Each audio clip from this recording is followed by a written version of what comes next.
السلام علیکم اسپرنٹس، امید ہے آپ خیریت سے ہوں گے۔ نوا کی پوڈ کاسٹ سیریز میں احمد رانا آپ کو خوش آمدید کہتا ہوں، کیونکہ ہماری اس سیریز کا مقصد جو ہمارے سلیبس سینٹرک ایشوز ہیں ان پر بات کرنا ہے، اخباروں میں پبلش ہونے والی وہ نیوز، وہ ڈیولپمنٹس آپ کے سامنے رکھنا ہے جو کرنٹ افیئرز، IR، آپ کے ایسے، پاکستان افیئرز، انٹرویو اور ہر جگہ آپ کو ہیلپ کر سکتی ہیں، اور اسپیشلی صرف وہ ڈسکورس کو ڈسکس کرنا ہے جو پیپر سینٹرک ہے۔ کچھ آپ کے valuable feedbacks, comments inbox میں کچھ بچوں نے ہمیں یہ بھی سجیسٹ کیا کہ جو موجودہ پولیٹیکل صورتحال ہے اس پر بات کی جائے، لیکن یہ بات کیٹاگوریکلی میں تمام ایسپائرنٹس کو بتانا چاہتا ہوں کہ آپ کے کمپٹیشن ایگزامز میں آپ کی لائکنس ڈس لائکنس جو پولیٹیکل پارٹیز سے ریلیونٹ ہے اس طرح کا کوئی کویشچن نہیں آتا ہے، اور نہ ہی آپ نے کوئی بھی پاکستان کے اندر پولیٹیکل ڈیولپمنٹ کو اس طرح سے اپنے پیپر سینٹرک ہو کر فوکس کرنا ہے۔ اس میں ہم ایک لفظ یوز کر سکتے ہیں کہ پولیٹیکل انسٹیبلٹی ہے اس وقت پاکستان کے اندر، اور ایک ڈیڈ لاک ہے پولیٹیکل پارٹیز کے درمیان، جس کو آپ بس ڈیلی ہیپننگز کے ساتھ سمجھ رہے ہوتے ہیں اور دیکھ رہے ہوتے ہیں۔ اس وقت جو ہمارے پیپر میں ہمارے لاسٹ جو ایپیسوڈ ہے اس کے بعد سے لے کر اب تک جو بھی ڈیولپمنٹ ہوئی ہیں، یہ ہمارا 4تھ پوڈ کاسٹ ہے۔ اس سے پہلے ہم نے پوڈ کاسٹ نمبر 3 سے آنورڈ جتنی ڈیولپمنٹس ہوئی ہیں پچھلے پورے ویک میں، وہ آپ کے سامنے آج ڈسکس کریں گے تاکہ وہ آپ کے لیے ہیلپ فل ہوں۔ 3 میجر ڈیولپمنٹس ہیں جو ہمارے سلیبس سینٹرک ہیں، جن کے اوپر ایک تو مڈل ایسٹ کے اندر بہت ہی امپورٹنٹ ہیپننگز ہو رہی ہیں، اس پر بات کریں گے کہ وہاں کیا چل رہا ہے اور وہ چیزیں آپ کے پیپر اور آپ کے انالیسس کے لیے کس طرح ضروری ہیں۔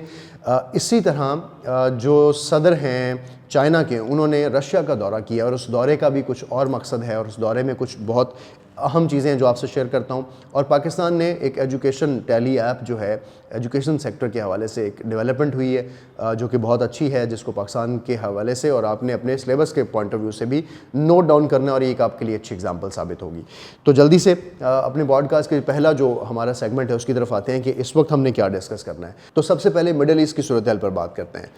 مڈل ایسٹ کے حوالے سے جیسے ہمیں پتہ ہے کہ پچھلے ویک میں اور پچھلے کچھ دنوں پہلے ہم نے اپنے پوڈ کاسٹ میں بھی اس کا ذکر کیا تھا کہ سعودی عربیہ اور ایران کے درمیان ایک پیچ اپ ہوا ہے، اور ایک اتنی بڑا بریک تھرو ہوا ہے جس کے بعد مڈل ایسٹ کی نہ صرف سیاست بدلی گئی ہے بلکہ آنے والے دنوں میں اس کے کچھ چیلنجز اور کچھ فائدے بھی ہوں گے جو پاکستان کو ملیں گے۔ لیکن اس کے ساتھ ساتھ ایران اور سعودیہ کے ساتھ جو آپس میں ڈیولپمنٹ ہوئی ہے، پیچ اپ ہوا ہے، صرف یہ بات یہاں تک نہیں رکی۔ لگتا ہے کہ ایک اسکرپٹ لکھا جا چکا ہے۔ سعودی عربیہ جو کہ اس خطے کا ایک میجر پلیئر ہے، اور اس ٹائم جو گلف ریاستیں ہیں ان کی ڈیپینڈنس یونائٹڈ اسٹیٹس کے اوپر ہے، ویسٹ کے اوپر رہی ہے۔ بظاہر یہ لگتا ہے کہ اب شاید ویسٹ سے وہ اپنی ڈیپینڈنس ہٹا کر خود انڈیپینڈنٹ کنٹریز کے طور پر سامنے آ رہے ہیں۔ محمد بن سلمان جنہوں نے 2030 کا ویژن سیٹ کیا ہے سعودی عربیہ کے لیے، پچھلے 2 ڈیکڈز میں جو کچھ سعودی عربیہ اور اس پورے خطے میں ہوتا رہا، اس کا جو نقصان اور خمیازہ بھگتا ہے، مجھے یہ لگتا ہے کہ اس وقت جو لیڈرشپ ہے پورے مڈل ایسٹ کی، گلف کنٹریز کی، وہ شاید اس حوالے سے سیریس ہے کہ وہ کچھ نئے انیشیٹوز لے، جس میں ایک انیشیٹو ہم نے دیکھا کہ سعودی عربیہ اور ایران کے درمیان ایک ایسا پیچ اپ ہوا جس میں چائنا نے اسپیسیفکلی بڑا رول پلے کیا۔ اس وقت جو ڈیولپمنٹ میں آپ سے شیئر کر رہا ہوں وہ ڈیولپمنٹ اسی کی ایک سیکول ہے، اسی کی سیریز ہے کہ سیریا نے ابھی حال ہی میں UAE کے ساتھ اپنے تعلقات بہتر کیے ہیں، اور ان تعلقات کی بہتری کے لیے ہم نے دیکھا کہ بشار الاسد جو کہ سیرین پریزیڈنٹ ہیں، انہوں نے UAE کا دورہ کیا ہے۔ اگر میں اس بات کو تھوڑا سا کانٹیکسٹ آپ کے ساتھ ڈسکس کروں تو 2011 کے اندر عرب سپرنگ نامی ایک ویو تھی جس نے پورے عرب کنٹریز کو اور کچھ نارتھ افریقن کنٹریز کو ڈسٹرب کیا تھا۔ اس میں بشار الاسد بھی ایک سول وار کی نظر ہوئے، اور ان کے ملک کے اندر ایک سول وار سٹارٹ ہوئی جس میں جو پروٹیسٹرز تھے اور جو لوگ تھے شام کے، ان کو سپورٹ کیا جاتا رہا سعودی عرب کی طرف سے، ان کو سپورٹ کیا جاتا رہا قطر کی طرف سے، ان کو سپورٹ کیا جاتا رہا USA کی طرف سے، اور جو سیریا کے پریزیڈنٹ ہیں بشار الاسد، ان کو سپورٹ حاصل تھی رشیا کی، ان کو سپورٹ حاصل تھی ایران کی اور کچھ اور پاورز کی۔ تو ہم نے یہ دیکھا کہ جب یہ سیریا کے اندر ایک وار لائک سچویشن پیدا ہوئی تو اس میں رشیا اور یونائٹڈ اسٹیٹس سیریا کے اندر لڑ رہے تھے، سعودی عربیہ اور ایران بھی سیریا کے اندر لڑ رہے تھے، جس سے اس خطے کو، سیریا کو بہت زیادہ نقصان ہوا۔ اب UAE کا دعوت نامہ بشار الاسد کو جانا، سیرین پریزیڈنٹ کو، اور سیرین پریزیڈنٹ کا وزٹ اپنی وائف کے ہمراہ یو اے ای کا کرنا اس وقت ایک بہت بڑا بریک تھرو ہے. یعنی اب شام کی جو موجودہ قیادت ہے بشار الاسد کو ایکسیپٹنس دینا اور اس کو ماننا, یہ اس ڈیولپمنٹ میں سمجھ آیا ہے. لیکن جیسے یہ ڈیولپمنٹ ہوئی تو قطر نے اس پر اپنا اعتراض دیا اور قطر نے کہا کہ یہ غلط کیا ہے یو اے ای نے. یعنی گلف ریاستوں کے اندر ابھی اس بات پر ساری متفق نہیں ہیں کہ بشار الاسد کو ایکسیپٹنس دی جائے یا سیریا کو ایکسیپٹنس دی جائے. اس کے ساتھ ساتھ یو ایس اے امریکہ نے بھی اس کی مخالفت کی ہے. لیکن دوسری طرف سعودی عرب جو کہ اس پورے سینیریو کے اندر ہمیشہ پروٹیسٹرز کا ساتھ دیتا رہا ہے اور ایران جو ہے وہ بشار الاسد کا ساتھ دیتا رہا ہے, تو سعودی عرب نے بھی حال ہی میں جو سیرین پریزیڈنٹ ہیں ان کے ساتھ تعلقات بہتر کرنے کی اور اپنے جو ڈپلومیٹک آفیسز ہیں ان کو بحال کرنے کی بات کی ہے. تو سعودی عربیہ کا شام کو ایک دفعہ دوبارہ ایکسیپٹ کرنا, دوسری طرف ایران کو ایکسیپٹ کرنا, تیسری طرف اپنی ڈیپینڈنس ویسٹ الائز کے اوپر ختم کرنا, محمد بن سلمان کے 2030 کے ویژن کے حوالے سے کچھ چیزیں جو ہیں وہ کلیئر ہوتی نظر آ رہی ہیں کہ مڈل ایسٹ کے اندر اس وقت صورتحال بالکل ڈیفرنٹ ہو رہی ہے اور تبدیل ہو رہی ہے. ایک تو یہ بہت بڑا بریک تھرو تھا کہ یو اے ای اور سیریا کا آپس میں دوبارہ سے جوائنٹ ہونا, اور ریاض اور دمشق یعنی سعودی عربیہ اور شام کا دوبارہ سے کچھ نئی ڈیلز کی طرف آنا اور دوبارہ سے اپنے ڈپلومیٹک آفس بحال کرنا, جو کہ مڈل ایسٹ کی سیاست کو بدلے گا. لیکن ایٹ دا سیم ٹائم یہ اس خطے کے لیے, پاکستان کے لیے, عرب کنٹریز کے لیے, گلف کنٹریز کے لیے, آئل بیسڈ کنٹریز کے لیے ایک بڑا بریک تھرو ہوگا, جو کہ آنے والے دنوں میں ہمیں سمجھ آئے گی کہ یہ کس طرف جاتا ہے. بہرحال آپ نے اس کو نوٹ ڈاؤن رکھنا ہے کہ یہ جو صورتحال ہے مڈل ایسٹ کی, جو چینجنگ ہو رہی ہے, بہت بدلتی صورتحال ہے, یہ ہمارے انالیسس کے اندر کس طرح سے آگے آئے گی اور ہمیں اس کے اوپر نظر رکھنی ہے. دوسری جو اہم ڈیولپمنٹ ہے ویری امپورٹنٹ کہ جو پریزیڈنٹ آف چائنا ہیں شی جن پنگ, انہوں نے دورہ کیا ہے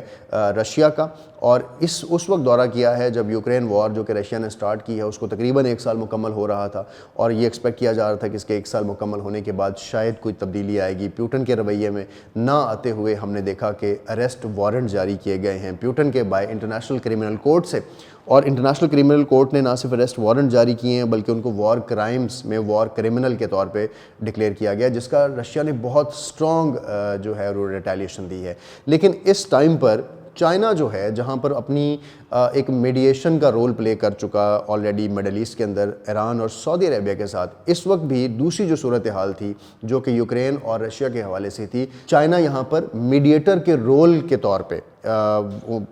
رشیا پہنچا ہے. اور اس سے پہلے جو رشیا ہے اس کے جو پریزیڈنٹ پیوٹن ہیں, انہوں نے بھی اس دورے کو نہ صرف ویلکم کیا بلکہ کہیں سے ہلکی سی یہ بات بھی کہی کہ اگر چائنا یہ رول پلے کرتا ہے یوکرین اور رشیا کے درمیان جنگ ختم کرنے کو, تو رشیا اس کو سوچ سکتا ہے. جو بڑا پوائنٹ اس دورے کا ہے وہ یہ کہ چائنیز پریزیڈنٹ جو ہیں وہ 12 پوائنٹ پوزیشن پیپر لے کر گئے ہیں, پروپوزل لے کے گئے ہیں فار دی پیوٹن, اور اس پروپوزل کے اندر اس وار کے اندر یوکرین کی سائڈ سے بھی اور رشیا کی سائڈ سے بھی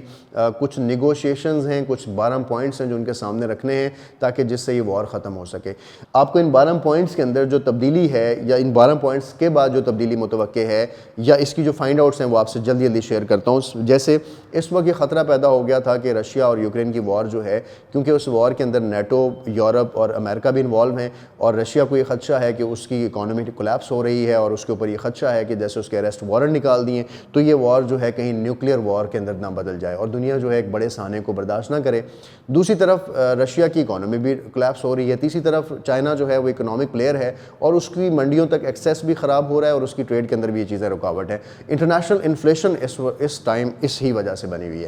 تو اس وقت اگر ہم اس پرپوزل کے کچھ پوائنٹس ڈسکس کریں کہ چائنا کون سے پرپوزل لے گیا ہے. چائنا سب سے پہلے اس بات کو لے کر گیا ہے کہ ایک دوسرے کی جو سوورینٹی ہے اس کا ریسپیکٹ کیا جائے.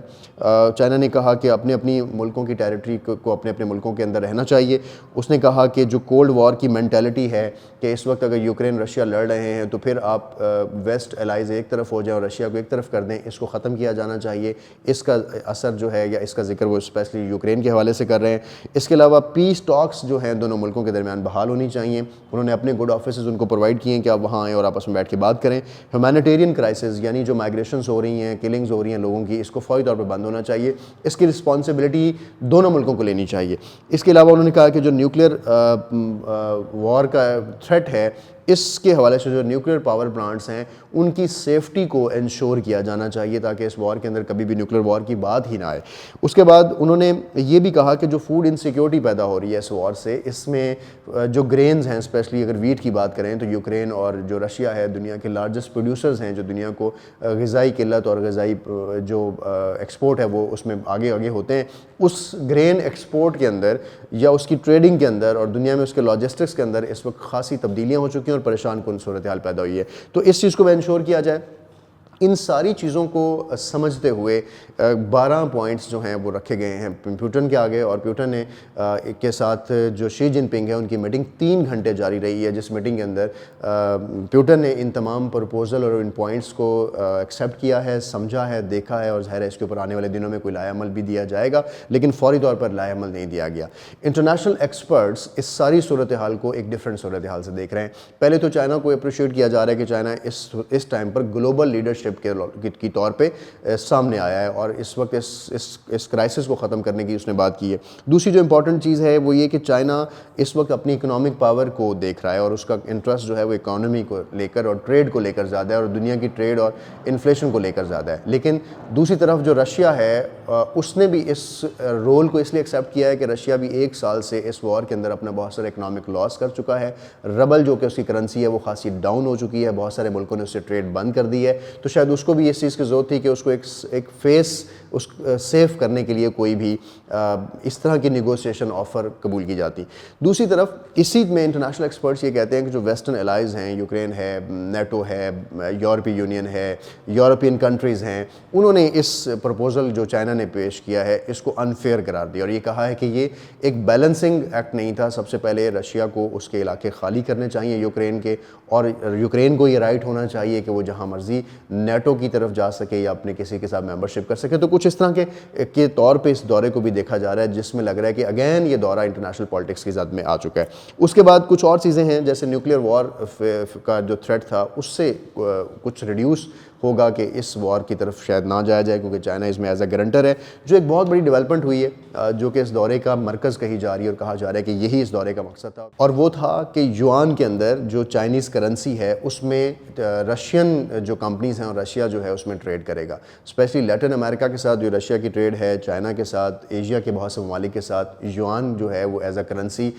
مور اسٹرینتھن ہوگا, جو کہ شاید چائنیز ڈپلومیسی کے لیے بھی ایک امپورٹنٹ ہے. تو ایک ون ٹو ون ڈیل ہے, لیکن اس خطے کے اندر ایک بڑی ڈیولپمنٹ ہے جس کا آپ کو پتہ ہونا چاہیے کہ اس وار کے اندر اس وقت نئے پلیئرز جو ہیں وہ ایڈ ہو رہے ہیں اور اس گراؤنڈ کو لیول کر رہے ہیں کیونکہ دنیا میں اس وار نے خاصا نقصان کیا ہے.